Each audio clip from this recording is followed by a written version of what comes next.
Welcome to our lesson on DNA history and structure. As a review, let's take a look at a eukaryotic cell. Eukaryotes, of course, have all their genetic information housed inside of a nucleus. And you can see these X-shaped structures, which are called chromosomes. We humans have 46 of these chromosomes in our regular somatic body cells. And these chromosomes are jam-packed full of genetic material. And that genetic material is DNA. And it's DNA that is responsible for all the unique things about you. Scientists didn't always know about DNA.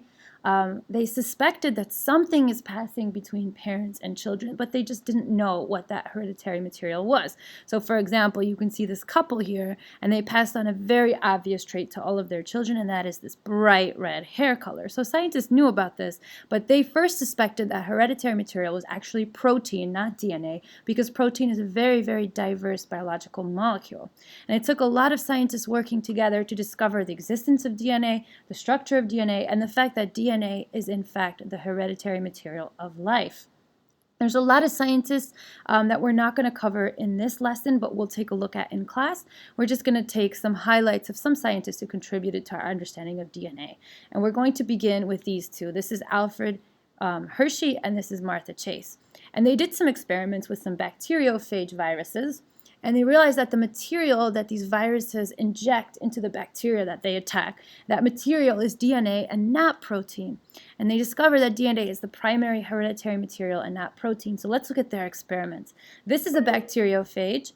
It's a type of virus. Here's an electron micrograph of that virus. They look really scary, but they only attack bacteria.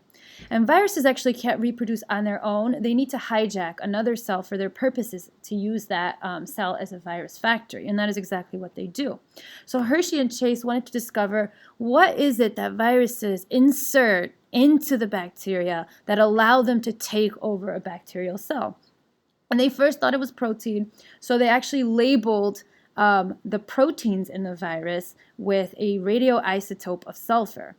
And they wanted to see, does that radioactive substance end up inside of the cell? And according to their experiment, when they ran the experiment, none of that radioactive protein ended up in the bacteria. So the viruses were not injecting protein into the bacteria. In their second experiment, they used a radioisotope of phosphorus, which was used to label the DNA inside the virus. And that radioactive phosphorus did end up inside of the bacteria cell, showing that the viruses were, in fact, injecting DNA into the bacteria and not protein. So that was the Hershey and Chase experiment.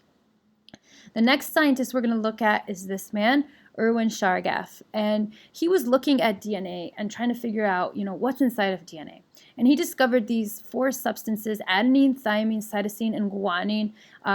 Specifically, he discovered their concentrations, and he realized that adenine in a regular somatic cell made up 30%. Thymine also made up 30%. Guanine, which we indicate with a G, was 20%. And cytosine, which we just use a C for short, was 20%. So it immediately struck him that the A and T were in equal concentrations, and the G and C substance were in equal concentrations. And that led to Chargaff's rule, which is that adenine and thymine pair with each other. That is why they're in equal concentrations. And guanine and cytosine pair with each other. And they actually form weak hydrogen bonds between them. And this is going to go a long way in understanding the structure of DNA, as you will see shortly. Before we get to the actual structure of DNA, some more scientists. This is Rosalind Franklin, and she spent her life taking X-ray photographs, and she created this image. This is a X-ray photograph of DNA crystals, and this is a very important photograph. She also did some mathematical calculations and realized that DNA was actually really long compared to how wide it was. And these two scientists, James Watson and Francis Crick, took information from Rosalind Franklin. They found her photographs and used that information, as well as Chargaff's rule and all that information from other scientists, and they were finally able to piece it all together and build a working model of DNA. And for this, these two gentlemen received the Nobel Prize. Rosalind Franklin, unfortunately, did not receive the Nobel Prize because she passed away. She got ovarian cancer and died at 37, probably because she was exposed to X-rays as frequently as she was. So at this point, though, we had a working model of DNA. So let's look at Watson and Crick's model and what DNA structure is actually like. Okay, So DNA actually has, and you can see that on this picture too, it has the shape of a spiral staircase or twisted ladder. We call it the double helix. So there's two strands in DNA, and you can see that here and here. So there's two strands. DNA is double-stranded. It's called the double helix. And DNA is made up of repeating units. If you remember when we looked at biochemistry, we said nucleic acids like DNA are made up of nucleotides. And this is one nucleotide, this is another one, this is another one, and this is another one. So DNA is a long chain of nucleotides, and it's actually two chains. There's another chain right over here because DNA is double-stranded. In the middle, the two strands are held together by these hydrogen bonds. This is a single nucleotide, so let's look at the parts of a nucleotide. The orange here is a phosphate group. This blue part is a sugar. In DNA, the sugar is called deoxyribose. In fact, DNA stands for deoxyribonucleic acid. And then this green part is the nitrogenous base. It's rich in nitrogen, and it comes in 4 flavors. And the 4 flavors are adenine, thymine, guanine, and cytosine, or A, T, G, and C for short.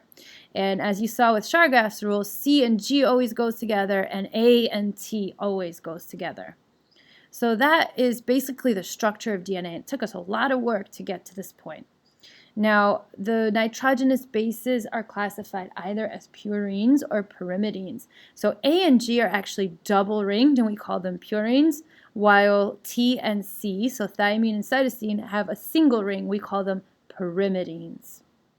And there's one last piece about DNA structure, and it's actually that the two DNA strands are what's known as antiparallel. So one strand is right side up. We say it goes from 5' to 3' end, and the other strand is upside down, so it goes from 3' to 5' end. So DNA strands are antiparallel. So I hope that was a useful introduction to DNA history and structure. Thank you so much for listening.